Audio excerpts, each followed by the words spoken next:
Always alerting, always tracking. This is Next Weather. All right, good morning. It is Thursday, Friday Eve. We're almost there. And you know, we are going to see another round of storms today. Yesterday, we did have some heavy downpours, even flood advisory issued. Now, as we head into tomorrow, there will be a shift in the pattern and storms will begin to push towards the west. And you know what? The weekend is looking wonderful. We're going to be drier. Temperature is not as hot. In the meantime, though, we're already heating up out there. It's in the mid to upper 80s and it feels like 92 in Miami, feels like 95 in Fort Lauderdale, 96 in Key West. Look at how calm it is out on the water here as we look from Miami Beach.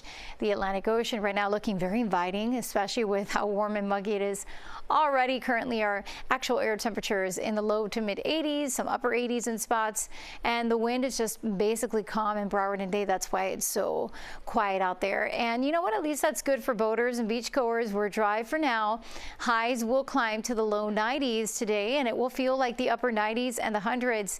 If you're headed to the beach, speaking of, there's a low risk of rip currents, and we are going to see that UV index is extreme. You'll need the sunglasses and the sunblock to start the day, but then later on grab the umbrella. For boaters over the Atlantic waters, no alerts. Winds northeast 5 to 10 knots, seas up to 1 foot, and then for the Florida Keys, no alerts either. So we do have a frontal boundary that's just hanging out. It's stalled out to our north, keeping us unsettled today. This is the reason why once we get the heating of the day going, we'll get showers and storms firing up.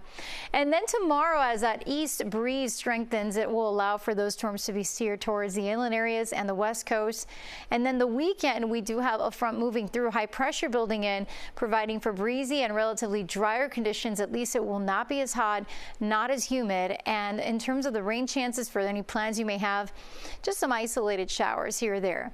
As we take a look today, it's right around lunchtime, 1 through 4 p.m. especially, that we'll see those scattered storms that could produce some heavy rain, lightning, gusty winds. Even through the evening rush, there could be storms, so make sure to stay tuned to our chief meteorologist, Ivan Cabrera. If anything pops up, he'll be tracking it.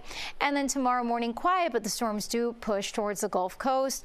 As I mentioned, as that breeze builds, and tomorrow highs in the low 90s. Saturday, we kick off the month of June with upper 80s and temperatures closer to normal, breezy. And you'll notice, of course, we kick off the hurricane season Saturday. And tonight is a night, live at 7 p.m.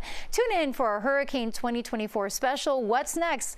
The entire Next Weather team, led by Ivan, will get you ready for the season.